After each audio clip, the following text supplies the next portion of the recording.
बोले श्री सतगुरुदेव महाराज की जय। प्यारी साध संगत जी, ये हिमाचल की खुली आबादियाँ, उनके बीच में सतगुरु के द्वारा प्रवचन प्रश्न है। चिंतन शून्य होकर ही अपनी आत्मा का अनुभव किया जा सकता है। महाराज जी, इसका कृपया विवरण करें कि कैसे चिंतन शून्य होकर के हम अपनी आत्मा का अनुभव कर सकते हैं। तो प्यारी साध संगत जी, आइए सतगुरु जी के मुखार बिंदु अपना सब मिल कर के इन खुली आबादियों के बीच में, हरी भरी हिमाचल की पहाड़ियों के बीच में इस प्रश्न का उत्तर लेते हैं। तो सारे सावधान हो कर के सुनिए। हिमाचल प्रदेश निर्मल सुख मंदिर बड़ोग आश्रम विखे ये प्रश्न के उत्तर दिए जा रहे हैं। वाहिगुरु जी का खास। ਜਿਹੜਾ ਸੁਪਨਾ ਦਿਖਦਾ ਚਿੱਤ ਦੀ ਕਲਪਨਾ ਨਾਲ ਹੀ ਦਿਖਦਾ ਨਾ, ਤੇ ਉਹ ਚੇਤਨ ਤੋਂ ਅਲੱਗ ਤਾਂ ਨਹੀਂ ਕੋਈ ਚੀਜ਼ ਉਹਦੀ। ਜਾਗੇ ਤਾਂ ਫੇਰ ਇਕੱਠੇ ਹੋ ਗਏ चिन्ह मात्र चेतन ਨੂੰ ਕਹਿੰਦੇ ਨੇ। ਚੇਤਨ। ਸੁਪਨ ਦ੍ਰਸ਼ਟਾ ਤੋਂ ਸੁਪਨ ਦੀਆਂ ਚੀਜ਼ਾਂ ਅਲੱਗ ਨਹੀਂ ਹੁੰਦੀਆਂ। ਸੁਪਨ ਦ੍ਰਸ਼ਟਾ ਚਿੰਨ ਮਾਤਰ ਚੇਤਨ ਹੈ, ਉਹਦੀ ਵਿੱਚ ਚਿੱਤ ਨੇ ਜੋ ਕਲਪਨਾ ਕੀਤੀ ਉਹ ਉਹਦੇ ਤੋਂ ਅਲੱਗ ਹੈ ਹੀ ਨਹੀਂ। ਮਹਾਰਾਜ ਜੀ ਇੱਕ ਚੇਤਨ ਹੁੰਦਾ ਜੀ, ਇੱਕ ਚੈਤन्य ਹੁੰਦਾ ਜੀ। ਇਹ ਤਾਂ ਹੁਣ ਤਾਂ ਕੋਈ ਨਹੀਂ, ਫੇਰ ਕਰ ਲਾਂਗੇ। ਇਹ ਹੋਣੀ ਤੈਨੂੰ ਕਿੱਦਾਂ ਹੁਣੀ ਕਰਦਾ ਕੰਮ। ਦੱਸ ਦੋ ਮਹਾਰਾਜ ਜੀ ਇਹਨਾਂ ਦੇ। ਚੇਤਨ ਹੁੰਦਾ ਇੱਕ ਚੇਤਨ ਹੈ। ਗੱਲ ਤਾਂ ਬੜੀ ਵੱਡੀ ਕਰ ਲੈਂਦਾ। ਉਹ ਤਾਂ ਮੈਂ ਪੁੱਛਣਾ ਵੀ ਇਹ ਕੀ ਹੁੰਦੇ ਨੇ ਦੋਵੇਂ। ਇਹ ਤਾਂ ਆਇਆ ਤਾਂ ਹੈ ਨਹੀਂ ਕਿਤੇ। ਉਹ ਤਾਂ ਮੈਂ ਉਦਾਂ ਹੀ ਪੁੱਛਿਆ, ਮੇਰੇ ਯਾਦ ਆ ਗਈ ਅੱਗੇ ਵੀ ਸੀ। ਕਿੱਥੋਂ ਯਾਦ ਆਇਆ? ਪਿੱਛੇ ਪਹਿਲਾਂ ਬੜੀ ਸੁਣੇ ਹੋਣੀ ਨੇ ਮਰੇ ਵੀ ਚੇਤन्य ਅਲੱਗ ਸ਼ਬਦ ਆ, ਚੇਤਨ ਅਲੱਗ। और करंट है ना, करंट ਜਿਵੇਂ करंट की ਹੁੰਦਾ ਕਰੰਟ ਦਾ ਇੱਕ ਤਾਕਤ ਹੋ ਗਈ, ਪਾਵਰ ਹੋ ਗਈ। ਉਹ ਚੇਤਨ ਹੈ। ਜਿਵੇਂ ਉਹਦੀ ਸ਼ਕਤੀ ਨਾਲ ਇਹ ਜਿਹੜਾ ਬਲਬ ਹੈ ਚੇਤਨ ਹੋ ਸਾਥੀ ਗਿਆ। ਉਹ ਇੱਕ ਸ਼ਕਤੀ ਹੈ, ਉਹ ਚੇਤਨ ਹੈ। ਉਹਦੀ ਸ਼ਕਤੀ ਨਾਲ ਇਹ ਜਿਹੜਾ ਕੰਮ ਹੋ ਰਿਹਾ ਚੇਤਨ ਹੋ ਰਿਹਾ। ਫਰਿੱਜ ਬਣ ਗਿਆ, ਬਲਬ ਬਣ ਗਿਆ, ਹੀਟਰ बन गया। ठीक है ਜੀ ਮਹਾਰਾਜ। हाँ जी, हाँ जी, ठीक है मर्जी। पर आप जी ने हमें ऐसे भी बताया कि चेतन चैतन्य एक ही चीज़ है। ऐसे भी तो आप जी ने कहा कि चैत्य एक चीज़ है, वो चेतन और तो कोई है, चैत्य। लेकिन उदाहरण देती मैं अच्छा, तो। उदाहरण तो ठीक है महाराज जी। हाँ, वो ये समझ लो आपे ही, वो तो उदाहरण देती जी, उदाहरण बिना गल समझ नहीं आती ना। हाँ जी, हाँ जी। ਹੁਣ ਜਿਹੜੇ ਜੀਵ ਸਾਰੇ ਚੇਤਨ ਹੋ ਰਹੇ ਨੇ। ਉਹ ਚੇਤਨ ਜਿਹੜਾ ਪਰਮਾਤਮਾ ਪਾਰ ਬ੍ਰਹਮ ਜਿਹਨੂੰ ਕਹਿੰਦੇ ਉਹ ਚੇਤਨ ਹੈ। ਉਹਦੀ ਸ਼ਕਤੀ ਨਾਲ ਇਹ ਸਾਰੇ ਚੇਤਨ ਹੋ। ਇਹ ਸਾਰੇ ਭਾਂਡੇ ਨੇ ਨਾ, ਸਰੀਰ ਮਨ ਬੁੱਧੀ ਸਾਰੇ ਚੇਤਨ ਹੋ ਰਹੇ, ਲੇਕਿਨ ਉਹਦੇ ਨਾਲ ਕਨੈਕਸ਼ਨ ਤਾਂ ਉਹਦਾ ਪਰਮਾਨੈਂਟ ਹੈ ਨਾ, ਤਾਂ ਚੇਤਨ ਹੋ ਰਹੇ। ਉਹਦੀ ਸ਼ਕਤੀ ਨਾਲ ਚੇਤਨ ਹੋ ਰਹੇ। ਹੁਣ ਸ਼ਕਤੀ ਤਾਂ ਪਰੇ ਹਟ ਨਹੀਂ ਸਕਦੀ ਹੈ, ਇਹ ਨਹੀਂ ਚੇਤਨ ਨੇ ਨਹੀਂ ਪਰੇ ਹਟ ਸਕਦਾ। ਇਹਦੀ ਮਤਲਬ ਇੰਸਟਰੂਮੈਂਟ ਖਰਾਬ ਹੋ ਜਾਏ ਤਾਂ ਇਹ ਚੇਤਨ ਤਾਂ ਉੜ ਜਾਏਗੀ। ਜੀ ਉਹਦਾ ਬਲਬ ਖਰਾਬ ਹੋ ਗਿਆ, ਜਿਹਨੇ ਚੇਤਨ ਨੇ ਤਾਂ ਚੇਤਨ ਦਾ ਫੜਨੀ ਹੈ। ਹੁਣ ਉਹ ਤਾਰ ਹੀ ਖਰਾਬ ਹੋ ਗਈ ਜਿਹਦੇ ਵਿੱਚ ਬਰੀਕ ਜਿਹੀ ਲੱਗੀ ਹੈ, ਠੀਕ ਹੈ। ਇਹਦਾ ਹਾਰਟ ਫੇਲ ਹੋ ਗਿਆ, ਜੇ ਇਹਦਾ ਚਿੱਤ ਖਤਮ ਹੋ ਗਿਆ। ਸਾਡਾ ਚਿੱਤ ਹੈ ਜਿਹੜਾ ਮਨ ਬੁੱਧੀ ਹੈ ਜਿਹੜੀ, ਅਗਰ ਇਹ ਖਤਮ ਹੋ ਗਈ ਤਾਂ ਚੇਤਨ ਤਾਂ ਖਤਮ। ਜਿਵੇਂ ਸੋ ਗਿਆ ਰਾਤ ਨੂੰ, ਬੁੱਧੀ ਸੋ ਗਈ, ਕਿੱਥੇ ਗਈ ਚੇਤਨ ਤਾਂ।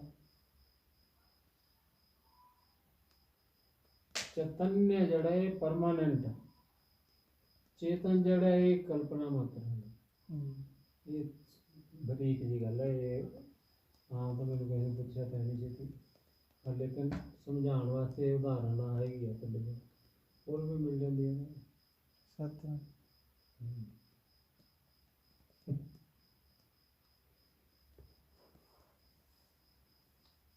बुद्धि चेतन झील हो रही है, सारे एक्टिव हो रही है। अब उल्टा काम करे तो सीधा करे, लेकिन परमात्मा कुछ नहीं कहना। परमात्मा चेतन है, तो कुछ करना कराना कुछ नहीं, ना पढ़ना ना करना ना चलना ना पढ़ना, कुछ नहीं होता। कोई काम नहीं, कोई रोल होता, कुछ नहीं होना। रोल बुद्धि का ही है जो कर्म कराना। ज्ञान अज्ञान सारा बुद्धि नाल ही चलना। वो तो एक शक्ति है, कुत्ता मात्र। ਜਿਹੜਾ ਉਹਨੂੰ ਪਛਾਣ ਲੈਂਦਾ ਉਹਦੇ ਨਾਲ ਮਿਲੇਗਾ ਤਾਂ ਪਛਾਣੇਗਾ ਨਾ। ਹੁਣ ਉਹਦੇ ਨਾਲ ਮਿਲਣ ਵਾਸਤੇ ਕਹਿੰਦਾ ਹੈ ਵੀ ਜਿਹੜਾ ਹੁਣ ਕੀ ਪੜ੍ਹਿਆ ਤੋਤਿਆਂ ਨੇ, ਉਹ ਪੜ੍ਹਨਾ ਤੋਤਿਆਂ ਵਾਲਾ ਕੰਮ। चैतन्य ਤੋਤਿਆਂ ਨੇ ਕੀ ਪੜ੍ਹਿਆ? पढ़ी लाइन तो ਚਿੰਤਨ ਸ਼ੂन्य ਚਿੰਨ ਮਾਤਰ ਆਪਣੀ ਆਤਮਾ ਕੋਈ ਬਜ। ਆਪਣੀ ਆਤਮਾ ਕੋਈ ਭਜ ਕਿਤੇ ਰਹਿਤ ਚਿੰਤਨ ਸ਼ੂन्य ਹੁਣ ਚਿੰਤਨ ਸ਼ੂन्य, ਸਾਰਾ ਚਿੰਤਨ ਛੱਡਾਂਗੇ ਤਾਂ ਹੀ ਆਪਣੀ ਆਤਮਾ ਨੂੰ ਭਜਾਂਗੇ। ਉਹ ਚਿੰਤਨ ਤੁਹਾਡਾ ਮੁੱਕਦਾ ਨਹੀਂ, ਆਤਮਾ ਨੂੰ ਕਿੱਥੋਂ ਭਜ ਗਈ? बताओ तो ਚਿੰਤਨ ਤਾਂ ਵਧੇ ਹੋਏ ਨੇ ਜੀ। ਚਿੰਤਨ ਤਾਂ ਹੁਣ ਸਾਡੇ ਹੱਥ 'ਚ ਨੇ। ਜੇ ਸਮਝ ਆ ਜਾਏ ਤਾਂ ਚਿੰਤਨ ਖਤਮ ਕਰ ਦਈਏ। ਕਰਨਾ ਕੀ ਉਹਦਾ? ਕੋਈ ਪੈਸੇ ਤਾਂ ਲੱਗਦੇ ਨਹੀਂ। ਹਾਂਜੀ ਕੁਛ ਵੀ ਨਹੀਂ ਲੱਗਦਾ। ਪਤਾ ਐਵੇਂ ਕਹਿੰਦੇ ਇੱਕ ਚਿੱਤ ਜੇ ਇੱਕ ਚਿੰਤ ਹੈ ਜੀ, ਇੰਨਾ ਹੀ ਕੰਮ ਹੈ ਰੱਬ ਨੂੰ ਪਾਉਣਾ। ਰੱਬ ਦਾ ਕੀ ਪਾਉਣਾ ਹੈਗਾ ਮੈਂ ਭੁੱਲਿਆ। ਇੱਥੋਂ ਪੁੱਟਣਾ ਉੱਥੇ ਲਾਣਾ, ਉੱਥੋਂ ਪੁੱਟਣਾ ਇੱਥੇ ਲਾਣਾ, ਕਿੱਥੇ ਉੱਥੇ ਦਾ ਸੰਸਾਰ ਛੱਡ ਕੇ ਇੱਥੇ ਲਾਣਾ। ਭੁੱਲਿਆ ਕੀ ਕਰਨਾ? ਭੁੱਲੇ ਵੀ ਕਿਉਂ ਗਿਆ? ਉਹ ਤੁਹਾਨੂੰ ਕਿੱਧਰੋਂ ਕਿਹਾ ਵੀ ਕਿੱਧਰੋਂ ਪੁੱਟਣਾ ਤੇ ਇੱਧਰ ਨੂੰ।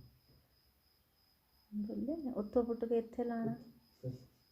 ਜਿਹੜਾ ਮਨ ਸਾਡਾ ਸੰਸਾਰ ਦੇ ਵਿੱਚ ਦੌੜਿਆ ਹੋਇਆ ਉਹਨੂੰ ਉੱਥੇ ਬਾਹਰੋਂ ਹਟਾ ਕੇ ਆਪਣੀ ਇੰਦਰੀਆਂ ਨੂੰ ਉਹਨੇ ਤਾਂ ਅੰਤਰਮੁਖ ਨਹੀਂ ਇਹ ਕਿਹਾ ਕਰਨਾ। ਨਾ ਸੰਸਾਰ ਤੋਂ ਪਟ ਕੇ ਨਾ, ਉਹਨੇ ਕਿਹਾ ਇੱਧਰੋਂ ਪੁੱਟਣਾ ਤੇ ਇੱਧਰ ਲਾਉਣਾ।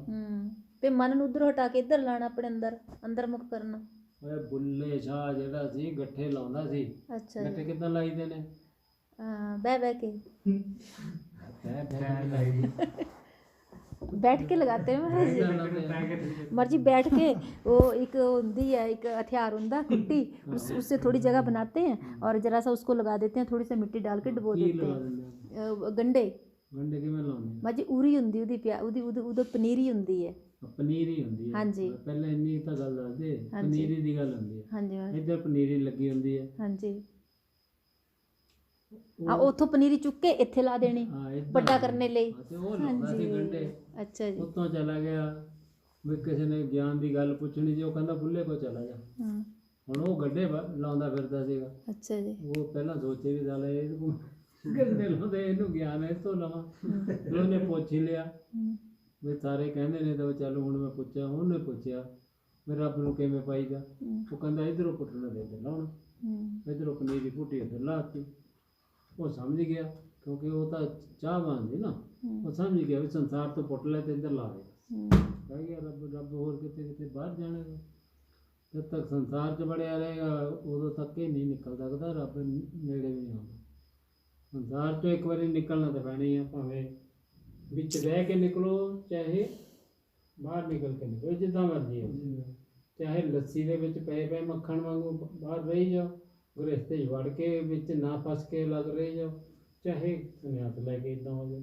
ਹੁਣ ਸੰਨਿਆਸ ਲੈ ਕੇ ਵੀ ਤਾਂ ਫਸ ਸਕਦੇ ਆ ਨਾ।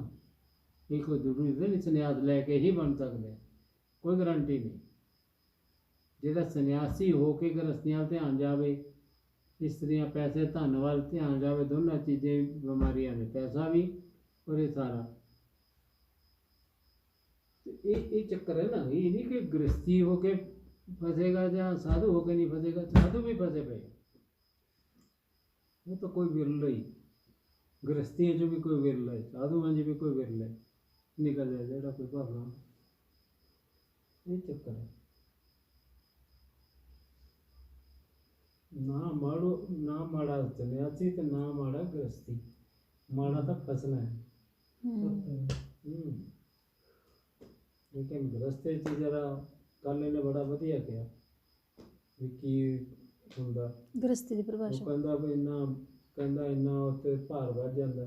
ਪਹਿਲਾਂ ਤਾਂ ਆਪਣੇ ਜੋਗੀ ਰੋਟੀ ਖਾਣੀ ਆ, ਹੁਣ ਪਤਨੀ ਲਿਆਊਗਾ ਤਾਂ ਉਹਨੂੰ ਵੀ ਖਵਾਉਣੀ, 4 ਬੱਚੇ ਜੰਮ ਰਹੇ ਤਾਂ ਉਹਨਾਂ ਨੂੰ ਵੀ ਖਵਾਉਣੀ। ਭਾਰ ਤਾਂ ਵੱਧ ਗਿਆ ਨਾ, ਟੈਨਸ਼ਨ ਤਾਂ ਬਣ ਗਈ ਨਾ। ਇਹ ਵੀ ਬਹੁਤ ਵਧੀਆ ਗੱਲ ਹੈ। ਗੂਗਲ ਵੀ ਗੱਲਾਂ ਦਾ ਵਧੀਆ ਦੱਸਦਾ। ਇਹ ਚੱਕਰ ਇੱਧਰੋਂ ਪੁੱਟਣਾ ਤੇ ਇੱਧਰ ਲਾਉਣਾ। त्रिपुरा रहस्य मर्जी कमाल दा है मलेखा। ਸਾਰੇ ਸਾਡੇ ਕੋਲ ਹੈ ਹੀ ਨਹੀਂ ਹੋਰ ਕੋਈ ਹਲਕਾ ਘੜੀਆ। ਹਲਕੇ ਵਾਲੇ ਅਸੀਂ ਪਾਸੇ ਰੱਖੇ ਨੇ। ਕੋਈ ਜਦੋਂ ਲੋਕ ਜ਼ਿਆਦਾ ਹੋਣ ਕੋਈ ਉਹ ਹਲਕਾ ਜਿਹਾ ਫੜ ਗਈ ਉਦੋਂ ਫਿਰ ਹਲਕਾ ਜਿਹਾ ਫੜ ਗਈ। ਸਾਡੇ ਤਾਂ ਇਹੀ ਚਾਹੁੰਦੇ ਨੇ। ਹੋਰ ਕੋਈ ਸਾਡੇ ਪਿੱਟੇ ਨਹੀਂ ਬਹਿੰਦਾ। ਹੁਣ ਆਪਾਂ 2-4 ਬੰਦੇ ਨੇ ਪੜ੍ਹਨਾ ਹੋਵੇ, ਦੂਜਾ ਕਦਾ ਜਿਹਾ ਕਹਾਣੀਆਂ ਕਥਾ ਲਾ ਕੇ ਬਹਿ ਜੇ ਤੇ ਫਿਰ ਉਹ ਆਪਾਂ ਨੂੰ ਤਾਂ ਸਵਾਦ ਹੀ ਨਹੀਂ ਆਉਣਾ। ਉਹਦਾ ਕੀ ਹੁੰਦਾ, ਉਹ ਤਾਂ ਆਪੇ ਵੀ ਪੜ੍ਹੀ ਜਾਓ।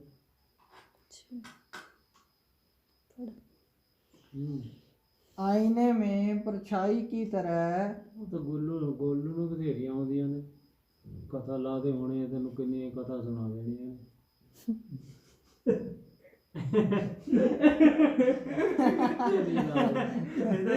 ਮੁੱਕ ਜਾਂਦਾ ਜੀ। ਇਹਦੇ ਇੱਕੋ ਕਥਾ ਲੈ ਲੈਣੀਆਂ ਨੇ, ਉਹ ਘੰਟਾ ਡੇਢ ਉਹਦੇ ਤੇ ਲਾਈ ਜਾਣਾ।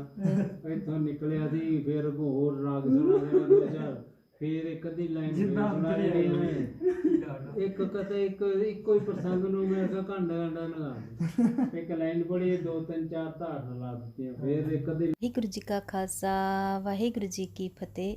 प्यारी साध संगत जी, आप जी ने सतगुरु जी के मुखार बिंदों इस प्रश्न का उत्तर सुना कि संसार से विरक्त होकर के ही अपनी आत्मा का अनुभव किया जा सकता है। जब तक यानी जितने हम संसार के बीच में लिप्त होकर रहते हैं उतने ही हम अपने आत्मा से दूर रहेंगे। तो प्यारी साध संगत जी, हमारा आप सबका कल्याण यानी जीवन सफल तभी होगा जब हम संसार से परे हट करके केवल अंतर्मुख होंगे, तभी हम अपनी आत्मा का अनुभव कर सकते हैं और तभी हमारा ये जीवन सफल है। वाहिगुरु जी का खालसा वाहिगुरु जी की फतेह। वाहिगुरु जी, ये क्या पहाड़ियाँ, सच में वाहिगुरु जी, ये तो जन्नत है। खुली हवा, ठंडी हवा, गर्मी नहीं पसीना।